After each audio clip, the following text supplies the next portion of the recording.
A very warm welcome to this best of 7 show match between our players spawning to the top left hand side in purple playing for Psystorm as Protoss.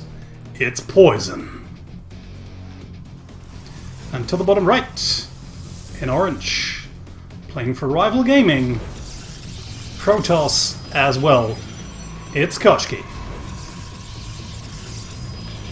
So, starting with a gateway into gas, same as Poizon over here. So, almost mirroring each other's builds. Well, Koshkii is sending out a probe a little bit later than Poizon is, after going for the second gas. But the same applies to Poizon as well, going into another gateway, so we will probably see 2 Stalker openings here. Yeah, second gateway for Koshkii as well, both going for these safe openings here. Nothing all too fancy, no proxies yet, no early expansion, and again, nothing that tries to take advantage of an early gold or some sort of that. Cybernetics core just coming right behind it. And since both players can actually scout that their opponent, ooh, Koshkii with a sneaky probe here, that both players are not producing anything inside their gateways, there will be enough time to wait for the Cybernetics core and then get a few Stalkers out, just the way I predicted it to happen.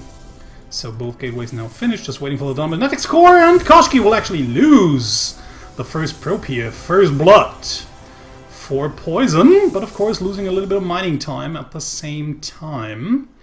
So at the moment, statistics pretty even. Koshkii a little bit behind in workers, which we can just slightly see within the income tab here.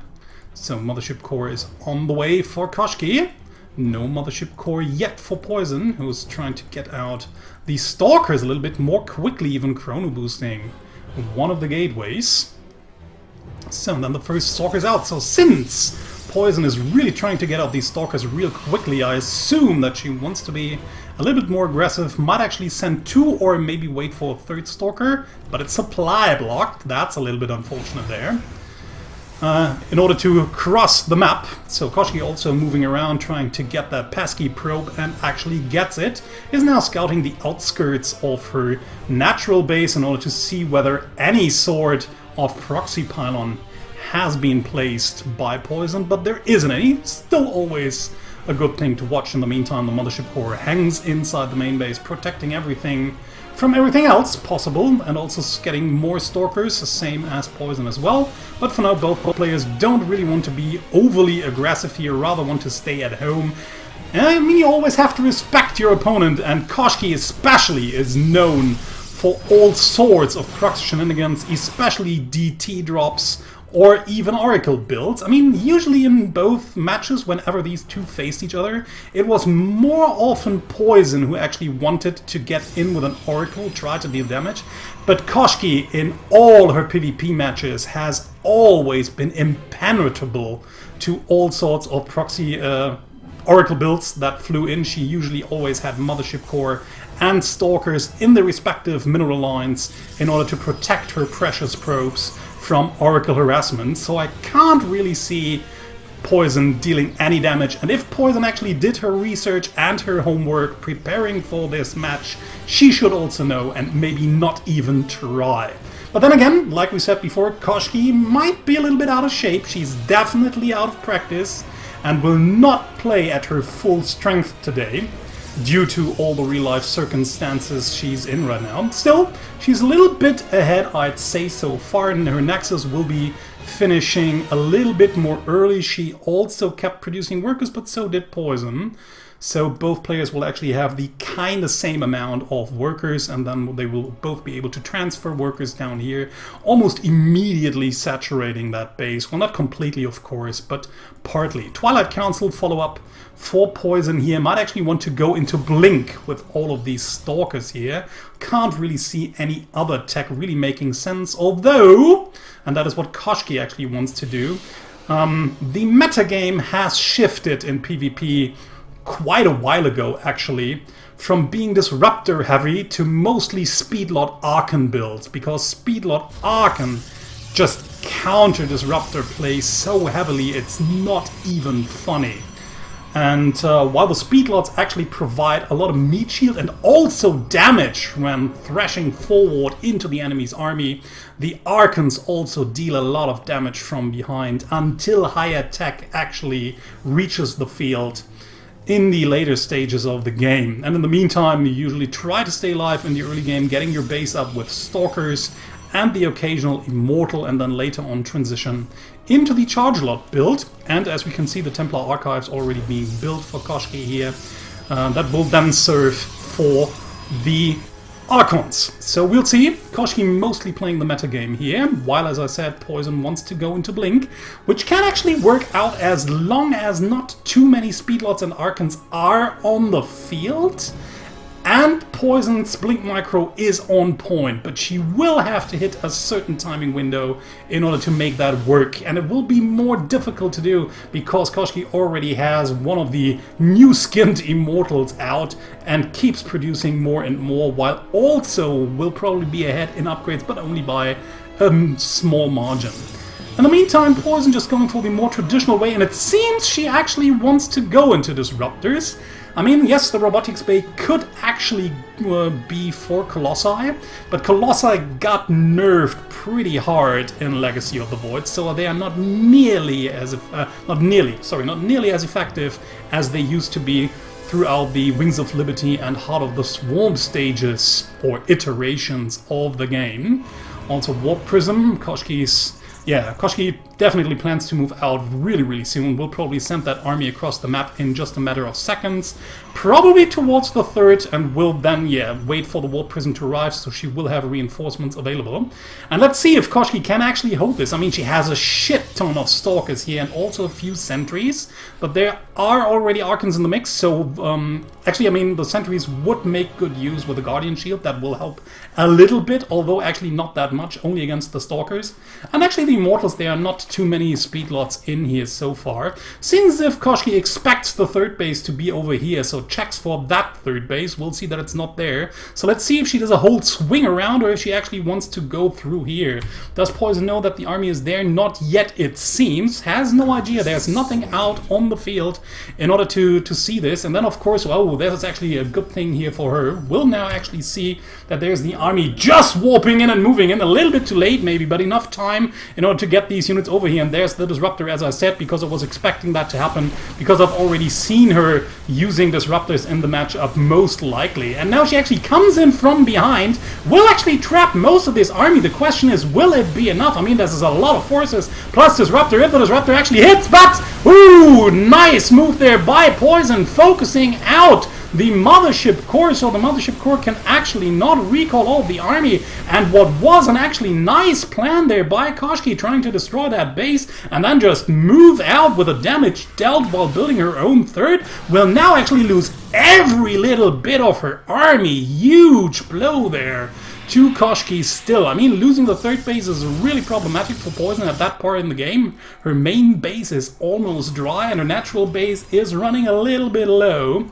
But so is Koshkii's, of course, but her 3rd base stands. Some pylons in position, but the army forces are really small, and that, of course, Poizon knows. So she's triggered to move out right now and deal some significant damage back to her opponent. If she lets her opponent rest for a little bit more, actually the Speedlot Archon composition could just tear her own units apart. She has the Blink ability, but Poizon does have the upgrade advantage, not anymore, so never mind that.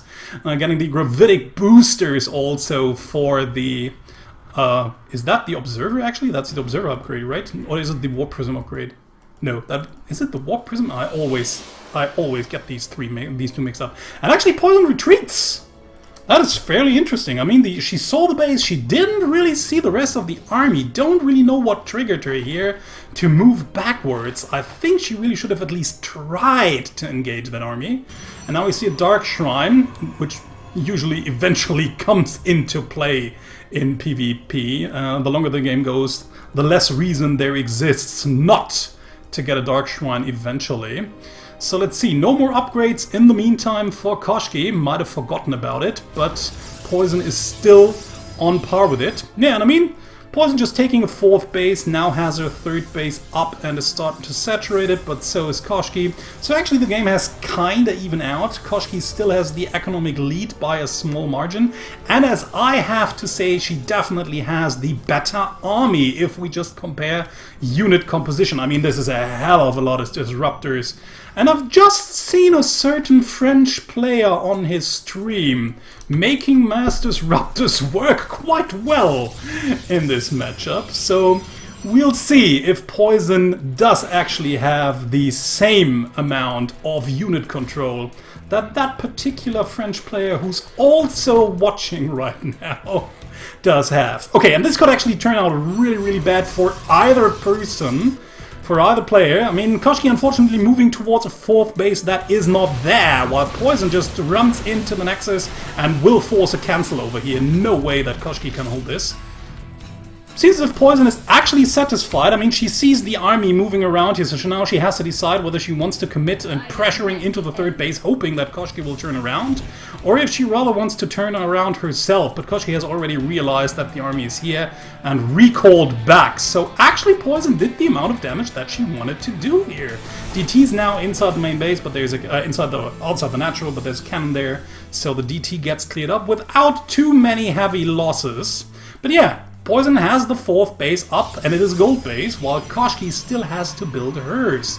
So for the meantime, Poizon, sorry for that, should actually have the possibility to get into an economic advantage that might carry her through the rest of the game. Also 3-0 will finish in just a few seconds here, and this engagement could really turn out to be the swing of this matchup. A lot of disruptor bolts shooting into the army of Koshkii. There's a lot of heavy hitters inside the army, but will it be enough in order to clear this up? It seems like barely not. More and more speedlots coming in, the disruptors all on cooldown, can't really shoot right now, and the zealots are closing the distance really quickly, so the immortals retreat for now, and it seems as if Koshkii holds, but of course she didn't really want to hold in that position. She actually would have rather applied some more pressure to one of the bases, but still, Koshkii does not know about this base up here, has taken her 5th base at the same time as well, and has equaled the supply. The supply, ladies and gentlemen.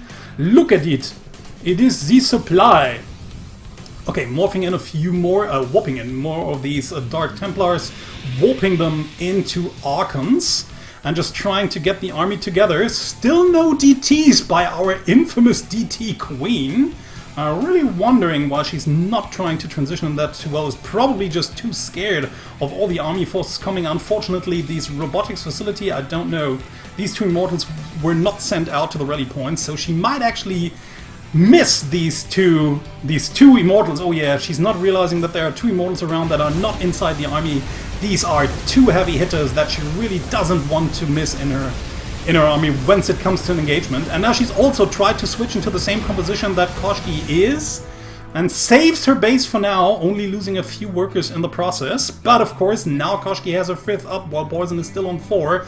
And what could have actually turned into an advantageous position economic-wise for Poizon suddenly turned into a way better position for Koshkii, who unfortunately has more workers working for her right now, but not that much army supply, as we can see. Actually down 40 supply. But yeah, then as we said, we have immortals. What are immortals? Are immortals 3 or 4? No, 3, right?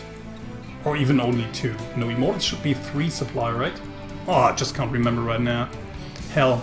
But yeah, at least some supply is standing around here, not being with the army, which is really, really a shame. But still, I mean, this army on the ground should be near invincible, but it's in the wrong position. Don't really know what Poizon is actually doing up here, so far away from a base. And this time around, without the mothership core... Oh, there she is. Okay, so she wants to recall, but will it be enough? No, it's too late. The base falls. She's close to her own nexus at the 4th, but that is totally oversaturated like hell, because she's just transferred all of her probes from the gold base back to here. But yeah, this base is a goner. And now Poizon is in severe trouble here. Has to win this fight decisively, and it seems as if with the help of all the disruptors and the immortals firing from the back, plus the I mean, oh, the Archons dealing just so much damage, also buffering, and now the Zealots pressuring in, getting closer to the Immortals, and once they come clear, they just tear them apart like crazy. I mean, this engagement will eventually end up being more favorable for Poizon, although she actually killed some of her own units here, and she manages to hold, but the problem is that she is now on 3 bases. 2 of them are actually outmined. This one is totally outmined. This one is almost and will be dry in just a minute, maybe. And this one is so heavily saturated, oversaturated, it will also cause a lot of problems. Desperately trying to take a 4th, but Koshkii has already extended to a 6. And yeah, of course, these a nice little harassment there by Poizon. It doesn't really matter. DT will clear it up eventually, and I think we will see Poizon just expanding towards that location in just a few seconds, trying to get further ahead army-wise. Army is still a little bit in favor of Poizon. Poizon trying to move out with little squads here and there in order to deal some more damage left and right, but there's just no chance. This time around there's a cannon here and also units already standing by, but Poizon of course only wants to buy some time, wants to keep her opponent on her side of the map for as long as possible until she's finally managed to get that base up and saturated while trying to reestablish her own army that was a little bit bigger to begin with but has suffered severe losses as well. And with the superior economy, Koshkii should actually be able, especially with a lot more gateways, to just overwhelm her opponent by warping in like 10 or 12 zealots at once, moving across the map and just kill all of this shit off. I mean, with more Archons in the mix, it will become more difficult because Archons in the front will just annihilate zealots when they come in closer. And in the meantime, we see a Stargate transition going on by Poizon. Don't really know if she can actually afford this off of the, I would say, about 1.5 mining base she now has, with not even these gases taken. Same for Koshkii here, who's also producing 1 Void Ray at a time out of 1 Stargate. Yeah, I really feel that Koshkii could use a few more production buildings here. I mean, she already has a lot of gateways around, but not that many actually, and as we can see, her minerals are piling up quite a lot. Yeah, Poizon tries to regain some more map control and also more bases. And Poizon again, Koshkii again moving out to the left-hand side. There's not much here to kill, only this base, that's not really that important. And once realizing that the army is over down here to the left-hand side, Poizon can always move out. Would have really liked a multi-prong attack here, with like a few zealots running in while the main army is just coming in from here. Always works wonders. And then we see all of these beautiful, nice skins that Protoss has. The Void Ray skin, also the golden-looking Archons here, looking like they are on fire. Really nice here. It seems as if Koshkii has not really played or gathered the War Prism here. Hasn't played enough games in order to get the War Prism. Okay, loading in a few forces. Now we have the big engagement in the middle of the map. And like I said, zealots surrounding units. And getting close to them can cause problems, especially for disruptors, because it's really difficult to aim a disruptor ball on this fastly moving zealots here. You often hit your own units at the same time, which is not really what you want. And here it happens what I was saying before, Koshkii just running in with the better upgrades, with the just overall better army composition, and of course with all the economy to back it up. Crushing through, Poizon drops below 100 supply, which is never a good sign in the late game. Poizon will end up, anti-air is usually good to have, GG, and Koshkii takes the first map. It's Acolyte for the second map, spawning to the top right-hand corner in purple. Playing for Psystorm, it's Poizon. To the bottom right, in orange, playing for Rival Gaming as Protoss, it's Koshkii. Setting a gateway. Same as her opponent, and Poizon moving out for the scout after the gate. While Koshkii is waiting for the simulator to arrive and only then sends it out. Double extractor, or double assimilator, in this case for Poizon again, so I think we'll see a Stalker opening once more, which is kind of the norm in this matchup. Sometimes people actually tend to go for the double Adept harassment, but then again, if your opponent actually does open with double Stalker, the Adepts usually cannot really do that much, and you've just wasted a lot of resources into units you won't really be using anytime soon later. So if you're not really cheesing or doing some proxy stuff out on the map, I think double Stalker seems to be the most solid opening. I mean, there might be some maps where the rush distance is really, really short, and you might actually be able to get out the Adepts quickly enough in order to really deal some damage, and then just focus fire these down before the Stalkers can chase and kill you. With really good micro, you might still be able to make something happen, but it's still kind of difficult.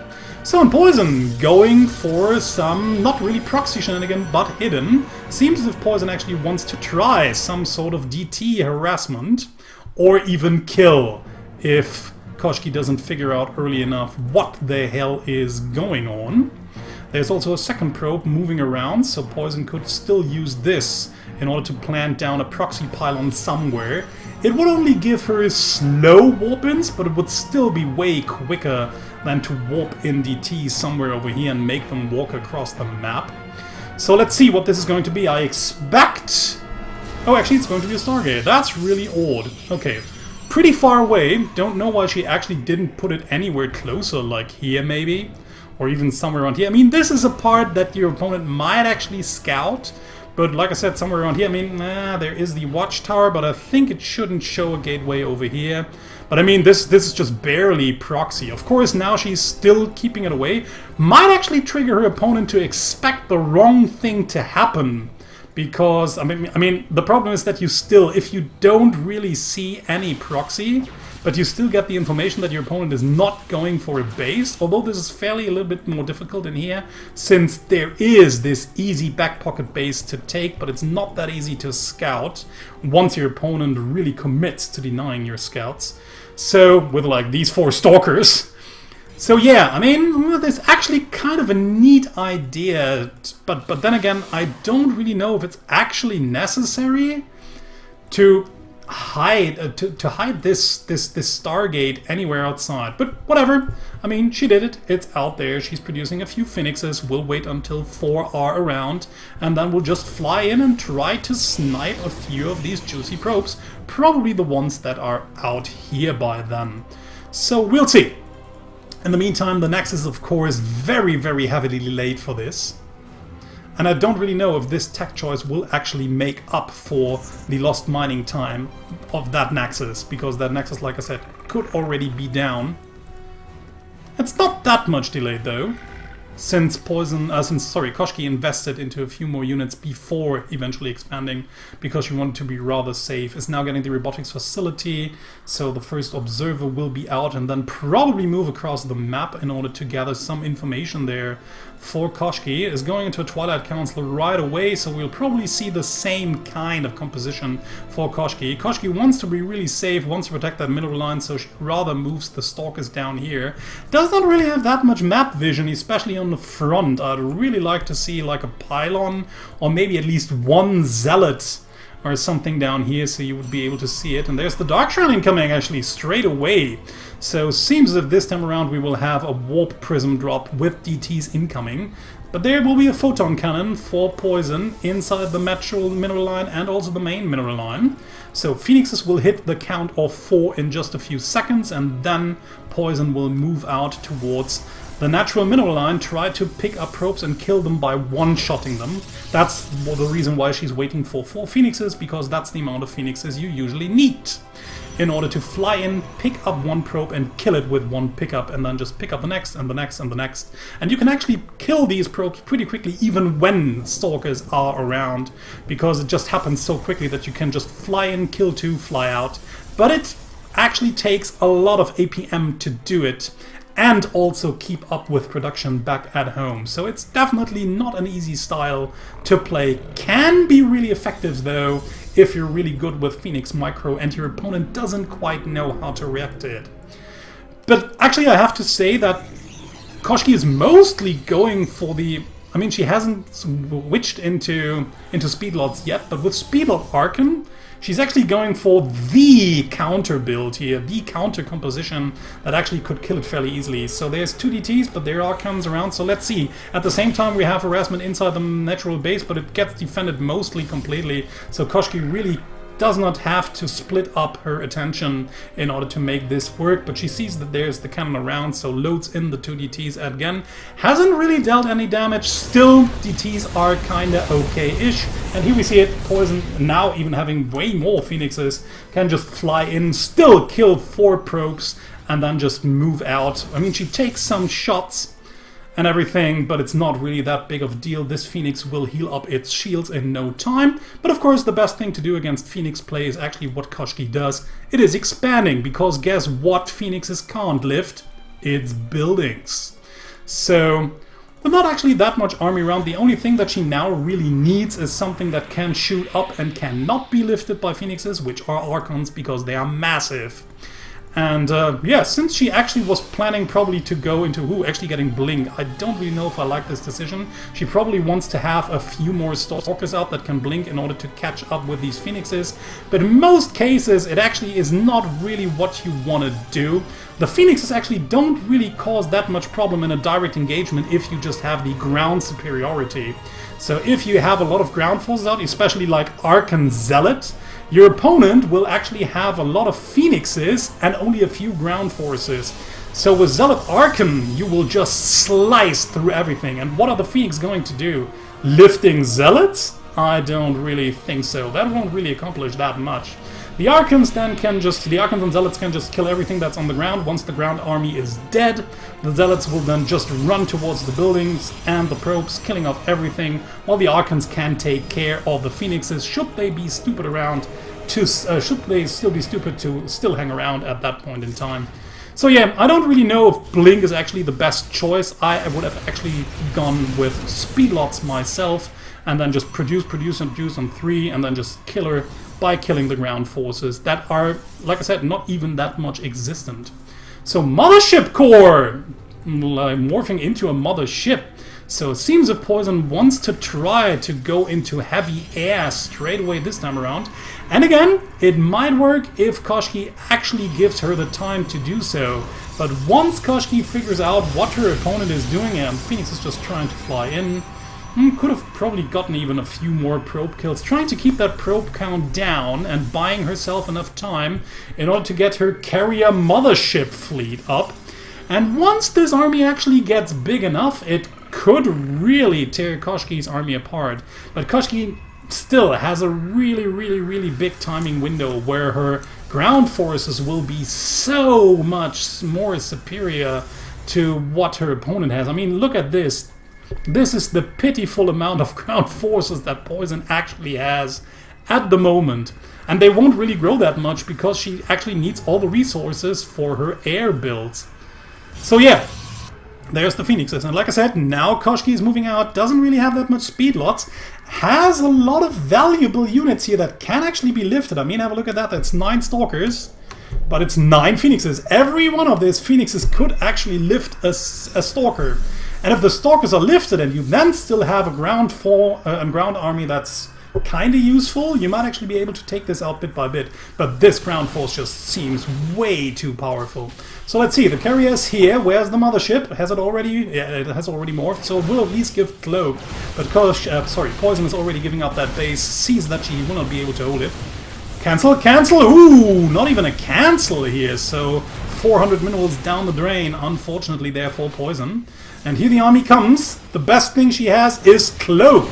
But there are observers, actually even more than one inside the army, so let's see if she will be able to take all of this out. She now has a lot of Stalkers and they actually deal good amount of damage right now to the forces. Yeah, there's not much enough. Like I said, everything that's on the ground is immediately dead because the ground forces are so superior. Mothership will die as well. The last remaining carrier will die as well. And on the ground, there's nothing left. Army moves in.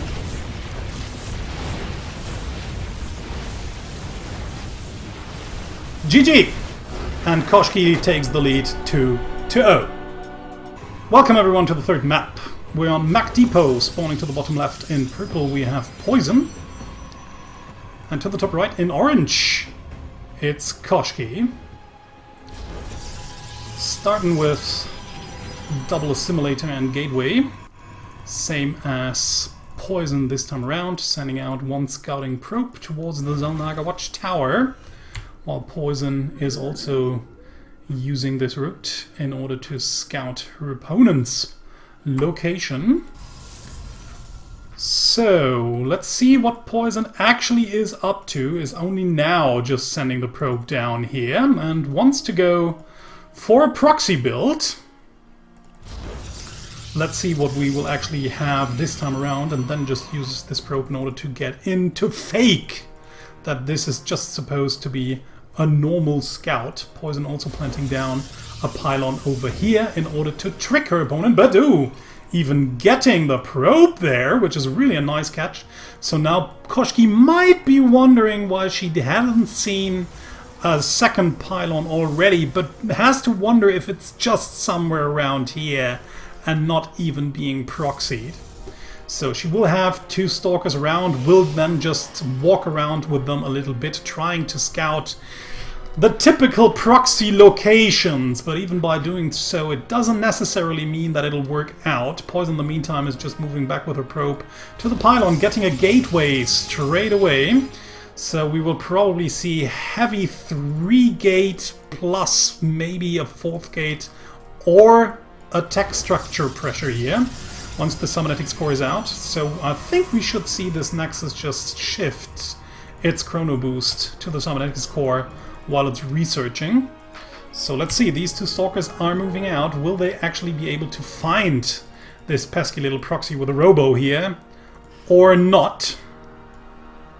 Yeah, and there it is, trying to get out that that gateway upgrade as quickly as possible, that warp gate upgrade. So let's see, Koshkii is still moving around, again trying to find the typical proxy locations, but will she be able to scout this in time before gateway finishes? All of the gateways will open, and then with the help of immortals and early units and the proxy location, she might actually be able to overwhelm her opponent here, but there she goes. Very unfortunate for Poizon that Koshkii is so thorough with her scoutings that she actually finds this pylon and will kill it pretty immediately. So no proxy there for Poizon, and of course now falling back in the game tremendously, because this tech structure will fall as well, and then Poizon will just have nothing to fall back on. Yeah, she just immediately realized, if I actually want to have at least a decent chance of getting back into the game, she's just planted down the Nexus, but it's so delayed already. And like I said, I mean, these two structures will be shot down eventually, so that's a lot of resources down the drain already. And again, it will throw her back in tech if, of course, Poizon does not. Actually, nice move there by her. I like this really much, that she still uses the robotics bay or the robotics facility in order to get the robotics bay down already, so that she won't lose that tech advantage too heavily, and has already replaced her robotics facility as well. So very nice move there by Poizon, trying to make the best out of the already problematic situation for her. Yeah, and there it is, Koshkii once more. Koshkii just preparing for her opponents very thoroughly. If she plays them, she really actually watches old replays. She actually watches the streams of her opponent a week before she faces them, be it in the FSL, be it now in the LSL, be it in show matches. It doesn't matter. Koshkii will prepare for you and have a look at what you're doing. And Poizon again trying to go into the disruptors. Didn't quite work out for her in the first game. And then actually, in the first game, economically, she was looking kind of okay-ish, even better at some point than her opponent. And the Disruptors still didn't kind of work. Koshkii, in the meantime, is going straight for the counter composition, the speed lots, only with the early Immortals, and later on we will probably see, again, the Archons, just waiting for enough minerals and gas to bank up in order to get the Templar Archive out eventually. But she doesn't want to be too hectic with that. So has her units back in place, doesn't want an Oracle to fly in and throw her behind or deny her advantage that she should have in workers, which is actually not that big, we have to say. If we have a look at the income tab, both fairly even. So Poizon, again, like I said, made the best out of the dire situation she was in for just a few seconds there. So also, getting into kind of an identical composition here. Earlier Templar Archives for Koshkii though, but the charge is in the making. So we might actually see two kind of similar armies clashing at each other somewhere on the field of battle, and then it all comes just mostly down to macro and who will have more, or maybe who can actually force the opponent back for a little bit and gain the important tech advantage eventually. So Koshkii taking a third, but Poizon scouts it immediately, so now we will see what she wants to do. Just tries to take a base herself, doesn't really want to engage right now, probably knows that she won't be able to deny her opponent that base for sure. And if she tries, if she really commits real hard right now, trying to deny that base and ending up not getting it, that would be disastrous. That would totally end the game right there and then. She would make this game into a complete all-in at that point in time, and that's not what she wants to do. So she rather decides to expand 10 seconds behind her opponent, just throwing her back a little bit, but not really all that important. So, good old army composition for Koshkii here, just getting the units she can get right now. Already has a few Templars in here, will probably morph them into Archons in just a second. There she goes. Poizon always relentless with her scouting, really nicely done, using the hallucinated phoenixes time and again in order to get a good view of what her opponent is doing, how many gateways there are, and maybe even a scout on the army composition sees that Archons are there, if she was actually paying attention. But yeah, that doesn't really matter as much. She has a few disruptors here. I wonder when she wants to get away from those, especially after seeing that Archons are in the mix. I would expect her to switch into Archons fairly early, but this time around it seems she rather wants to do a Stargate transition and goes into Void Rays most of the time. So, this army could actually be kinda scary. It depends how early Koshkii realizes that her opponent is actually going for Void Rays, because if Poizon actually committed to a lot of Void Rays, Koshkii could just always start researching Storm, waiting for a few High Templars to gather energy, and then just storm most of the army to death. Because Void Rays are very, very slow as they are, and once they throw in their prismatic alignment, they become even slower now after the last patch. So that really makes it hard to disengage from storms. And Void Rays also tend to clump up heavily. So yeah, a few good storms can just wreck a Void Ray heavy army fairly easily. Again, Koshkii just being a little bit better, a little bit quicker with her expanding there. I mean, this is the fourth Nexus, almost halfway done, while her opponent has not even started. And like I said, with the compositions being kinda evenish, it comes down to macro most of the time. Who will just end up having more stuff and who will be able to replace that stuff more quickly. And that usually is the player with the better economy. And so far, that is Koshkii and will be Koshkii in the future as well. Not even an intent of Poizon to getting a fourth base anytime soon. And by the time she plans it down, Koshkii might as well even take a fifth. So economically, I think there's no way for Poizon to win this game. She really needs to do some decisive pushes.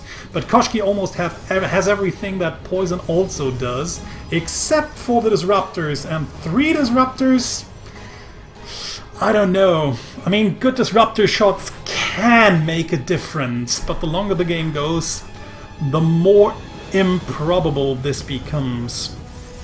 So let's see. Does Koshkii actually want to break through these rocks? Not yet. Just waiting. I think she feels pretty confident. Doesn't really know that much about Poizon's composition. Now sees that there's a gateway morphing. Now also sees the Nexus morphing, sorry. Now also sees the army composition, so actually all the information she wanted to have. She can lay back pretty nicely now. Might even take a 5th base before engaging. I think that would be a nice thing to do. Okay, Adepts trying to sneak into the 3rd base. There are cannons everywhere. So not really that much damage that they can do. This one is rather unprotected. Also small little force coming over here to a potential 5th base, but there's nothing there. Might actually want to go in, but again, there's also cannons over here. So yeah, when microed correctly, you might still be able to just get 3 to 4 probes before the adepts eventually die to the cannon fire, but yeah, don't know if it's actually going to make that much difference. So nice little scouting pylon over here detects Koshkii's army before it can come too close. And now Poizon tries to move into position. It's 99 to 100, so let's see how this is actually going to work out. Void Ray is firing at Void Rays. Now Poizon put on the prismatic alignment, but so did Koshkii. This is a really massive engagement, but it seems as if Koshkii will be able to eventually break through. Photon Overcharge gets thrown down, but the Void Rays kill the pylon pretty quickly, and the rest of the army just obliterates everything that Poizon have. Now the 3-1 upgrade also comes into play, and with losing the army and also this 3rd Nexus now over here, I don't think that Poizon will be able to recover from that blow. 24 workers killed in the process. This base is a goner as well. I mean, the 3 Archons alone would probably not hold against the 5 Void Rays. And with Koshkii and the Warp Prism around here, she will always be able... I mean, if she could snipe the Warp Prism, that would at least be a nice catch, but she doesn't. Koshkii takes the 3rd map for a 3-0 lead. We're on Interloper as the 4th map of this best of 7 show match, spawning to the top left-hand corner in purple, playing Protoss for Psystorm. It's Poizon.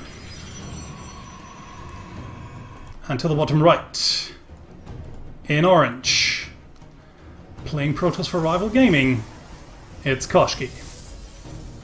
And she only needs to win 1 more map to close the series out in her favor. Can Poizon make a comeback with whatever move she's planning to do? She chose Interloper, maybe for a reason. Probe is already moving out, but that could just be a normal scouting probe, and it looks like it. I mean, there's a lot of wide open hidden space that you could actually use for all sorts of cheeses and proxies and hidden stuff. But it seems... Oh, the poor little crab beetle just running away from that probe. As if Poizon rather wants to rely on a macro game, playing it straight up, getting in, sees the double gateway. We'll see the double gas, so we'll know that stalkers are likely to come. Same for Koshkii, getting all the good scout. Sees the double gateway, sees the double gas. So, kind of the same opening by both players. Just waiting for the Cybernetics core to finish, and then after a few stalkers they will try to expand, probably. Ooh, Poizon actually trying to be sneaky, but Koshkii sniffs it out right away.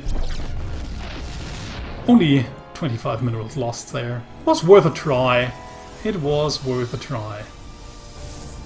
And it can actually kind of mind game Koshkii a little bit, now being paranoid about Poizon trying to do something tricky again. So this is while she actually moves up, but maybe she just wants to counter. Yeah, just does her own proxy builds, thinking, oh, what, you want to proxy me once more? Well, let me show you something. I can play that game too. If that's how you want to play it, we're gonna play. And so let us all commence in the dance. So Stargate down for Koshkii. I don't think this is a Stargate for an all-in. I think it's rather a Stargate for a proxy oracle. And let's see if Poizon will be ready. She sends her stalkers out on the map, actually. Also wants to scout a little bit. So this stalker also only checks the close-by expansion, as does the other one. Question is, will Poizon move out even further and eventually scout that Stargate down here, or will she not? So Koshkii doing the same thing at the same time. Poizon just trying to block the expansion from going down. And there the stalker moves, and it will see the Stargate. So there it is. Okay. Spotted you. Oh, it's even a Void Ray, so never mind. It seems as if Koshkii wants to go for a full-out assault, with Void Rays right behind it. Yeah, that would have been actually the other thing I would have predicted, if I hadn't been so convinced that it would probably be Oracled. Because we've already seen her use that build a decent amount of time throughout FSL matches.